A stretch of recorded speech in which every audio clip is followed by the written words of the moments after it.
السلام علیکم ورحمۃ اللہ تعالی وبرکاتہ نحمدہ ونصلی ونسلم علی حبیبہ الکریم اما بعد فاعوذ باللہ من الشیطان الرجیم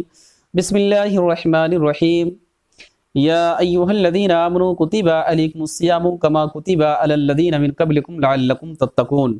ایاما معدودات فمن کان منکم مریضا او علی سفر فعدۃ من ایام اخر وعلی الذین یطیقونہ فدیۃ طعام مسکین صدق اللہ مولانا العظیم۔ پارہ نمبر 2 سورہ البقرہ، آیت نمبر 180 پر 3 اور 180 پر 4۔ اعلیٰ حضرت عظیم البرکت مجدد دین و ملت الشاہ امام احمد رضا خان فاضل بریلوی رضی اللہ تعالی عنہ اس کا ترجمہ فرماتے ہیں، اے ایمان والو، تم پر روزے فرض کیے گئے جیسے اگلوں پر فرض ہوئے تھے کہ کہیں تمہیں پرہیزگاری ملے۔ گنتی کے دن ہیں تو تم میں جو کوئی بیمار یا سفر میں ہو تو اتنے روزے اور دنوں میں، اور جنہیں اس کی طاقت نہ ہو وہ بدلہ دیں ایک مسکین کا کھانا۔ محترم ناظرین، میں آپ کی خدمت میں روزے کے متعلق چند اہم مسائل کا ذکر کروں گا جن کی وجہ سے روزہ کی قضا لازم ہوتی ہے، اس کے بعد پھر روزہ کی فدیہ کے بارے میں، اس کے بعد پھر روزے کے کفارے کے بارے میں ذکر کروں گا۔ آیت نمبر 180 پر 4 میں اللہ تبارک و تعالی نے مریض و مسافر کو رخصت دی کہ اگر اس کو رمضان المبارک میں روزہ رکھنے سے مرض کی زیادتی یا ہلاک ہونے کا اندیشہ ہو یا سفر میں شدت و تکلیف کا، تو وہ مرض و سفر کے ایام میں افطار کرے، یعنی روزہ نہ رکھے، بعد میں پھر ان روزوں کی وہ قضا کرے۔ مریض کو محض وہم پر روزے کا افطار جائز نہیں جب تک دلیل یا تجربہ یا غیر ظاہر الفسق طبیب کی خبر سے اس کا غلبہ ظن حاصل نہ ہو کہ روزہ مرض کے طول یا زیادتی کا سبب ہوگا۔ جو بالفعل بیمار نہ ہو لیکن مسلمان طبیب یہ کہے کہ وہ روزہ رکھنے سے بیمار ہو جائے گا تو وہ بھی شرعی اعتبار سے مریض کے حکم میں ہے۔ جب وہ شفا یاب ہو جائے تو ان روزوں کی وہ قضا کرے۔ حاملہ یعنی پریگننٹ جو عورت رہتی ہے یا دودھ پلانے والی عورت کو اگر روزہ رکھنے سے اپنی یا بچے کی جان کا یا اس کے بیمار ہونے کا اندیشہ ہو تو اس کو بھی روزہ نہ رکھنے کی اجازت ہے، لیکن بعد میں ان روزوں کی وہ قضا کرے۔ جس مسافر نے طلوع فجر سے قبل سفر شروع کیا اس کو تو روزے کا افطار جائز ہے، لیکن جس نے بعد طلوع سفر کیا اس کو روزے کا افطار جائز نہیں ہے۔ اور عورت کو مخصوص ایام میں جو ماہواری خون آتا ہے جس کو حیض کہتے ہیں، تو عورت کو مخصوص ایام میں روزہ کی قضا لازم ہے، نماز کی قضا نہیں ہے۔ اور اسی طریقے سے ایام نفاس کا بھی حکم ہے، یعنی بچوں کی ولادت کے بعد جو 40 روز تک خون آتا ہے ان ایام کو نفاس کہتے ہیں، تو اس میں بھی روزے کی قضا ہے، نماز کی قضا نہیں ہے۔ روزے کی حالت میں سینے میں درد ہوا اور دست آئے،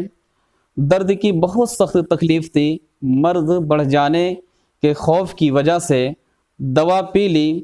تو اس روزے کی جو توڑا ہے اس کی وہ قضا کرے جب ٹھیک ہو جائے۔ جو ایسا مریض ہے کہ روزہ نہیں رکھ سکتا، روزے سے اسے ضرر ہوگا یا مرض بڑھ جائے گا یا دن کھینچیں گے، اور یہ بات تجربہ سے ثابت ہو یا مسلم طبیب حاضر کے بیان سے، تو جتنے دنوں یہ حالت رہے اگرچہ پورا مہینہ تو وہ روزہ ناگا کر سکتا ہے، اور صحت کے بعد ان روزوں کی وہ قضا کرے، چاہے 1 سے 30 ہی روزے کیوں نہ ہوں۔ روزہ کی فدیہ: جس بوڑھے مرد یا عورت کو بڑھاپے کی کمزوری کی وجہ سے روزہ رکھنے کی قدرت نہ رہے اور آئندہ قوت حاصل ہونے کی امید بھی نہ ہو، اس کو شیخ فانی کہتے ہیں۔ اس کے لیے جائز ہے کہ وہ روزہ نہ رکھے اور ہر روزے کے بدلے فدیہ دے۔ شریعت میں ایک روزے کا فدیہ ایک مسکین کو دونوں وقت بھرپیٹ کھانا کھلانا، اگر یہ نہ ہو سکے تو پھر صدقہ فطر کی مقدار کسی مسکین کو دے دے۔ شیخ فانی پر روزے کا فدیہ حیات میں دینا واجب ہے اگر قدرت رکھتا ہو، اور اگر فدیہ دینے کی قدرت نہیں رکھتا تو اللہ تبارک و تعالیٰ سے استغفار کرے اور اپنے عفو تقصیر کے لیے دعا کرتا رہے۔ اگر فدیہ دینے کے بعد روزہ رکھنے کی طاقت آ گئی تو روزہ رکھنا واجب ہے۔ اعلیٰ حضرت عظیم البرکت مجدد دین و ملت الشاہ امام احمد رضا خان فاضل بریلوی رضی اللہ تعالیٰ عنہ فتاوی رضویہ میں نقل فرماتے ہیں کہ شیخ فانی کی عمر 80 یا 90 سال لکھی ہے اور حقیقتاً بنائے حکم اس کی حالت پر ہے۔ اگر 100 برس کا بوڑھا روزہ رکھنے کی طاقت رکھتا ہے تو شرعی اعتبار سے وہ شیخ فانی نہیں، اور اگر وہ 70 برس میں بڑھاپے کی کمزوری کی وجہ سے روزہ رکھنے پر قادر نہ ہو، یعنی روزہ رکھنے کی طاقت نہیں رکھتا، تو وہ شیخ فانی ہے۔ بعض لوگوں کا یہ خیال ہے کہ روزہ کا فدیہ ہر شخص کے لیے جائز ہے جبکہ روزے میں اسے کچھ تکلیف ہو۔ ایسا ہرگز نہیں، فدیہ صرف شیخ فانی کے لیے رکھا ہے جو بسبب بڑھاپے کی کمزوری کی وجہ سے روزہ کی قدرت نہ رکھتا ہو اور آئندہ طاقت کی امید بھی نہ ہو کہ جتنی عمر بڑھے گی اتنی کمزوری بڑھے گی، اس لیے فدیہ دینے کا حکم ہوا ہے۔ اور جو شخص روزہ خود رکھ سکتا ہو اور ایسا مریض نہیں جس کے مرض کو روزہ مضر ہو تو اس پر خود روزہ رکھنا فرض ہے، اگرچہ تکلیف ہو۔ بھوک، پیاس، گرمی، خشکی کی تکلیف تو گویا لازم روزہ ہے، اور اسی حکمت کے لیے روزے کا حکم فرمایا گیا ہے۔ اس کے ڈر سے اگر روزہ نہ رکھنے کی اجازت ہو تو معاذ اللہ روزے کا حکم ہی بیکار اور معطل ہو جائے گا۔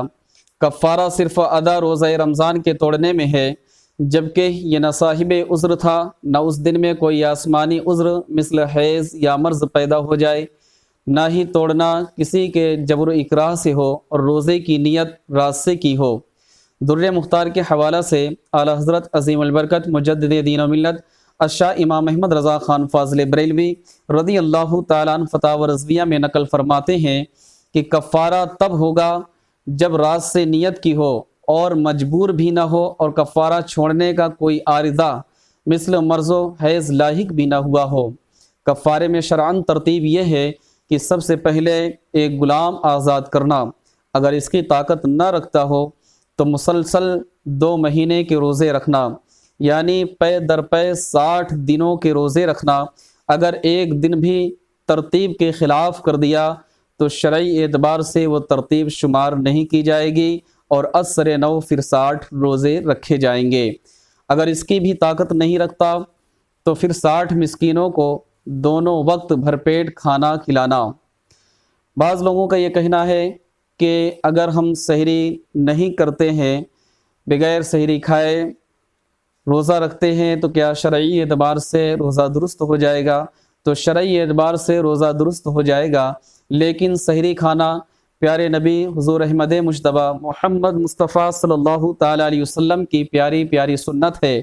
آپ نے سحری کھانے کا حکم دیا اور اس کے فضائل و کمالات بھی بیان فرمائے۔ بخاری شریف کی حدیث پاک ہے، پیارے نبی صلی اللہ تعالیٰ علیہ وسلم کا ارشاد گرامی ہے، تسحروا فإن فی السحور برکۃ،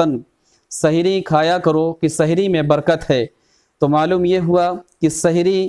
میں جب اللہ تبارک و تعالیٰ نے برکت رکھی ہے اور پیارے آقا صلی اللہ تعالیٰ علیہ وسلم نے اس کی وضاحت بھی فرمائی اور اس کے لیے تاکید بھی کیا، تو جان بوجھ کر ہم کو سحری کو ترک نہیں کرنا چاہیے، کیونکہ پیارے نبی صلی اللہ تعالی وسلم کی پیاری سنت ہے۔ گویا کہ اگر ہم سحری کو ترک کرتے ہیں اور بغیر سحری کے روزہ رکھتے ہیں جان بوجھ کر، تو گویا کہ ہم نے سنت کو ترک کر دیا۔ اور اگر کسی وجوہات کی بنا پہ آپ سحری نہ کر سکے تو شرعی اعتبار سے آپ کا روزہ درست ہو جائے گا۔ استغفر اللہ ربی من کل ذنب و خطیئۃ و اتوب الیہ۔ السلام علیکم ورحمۃ اللہ۔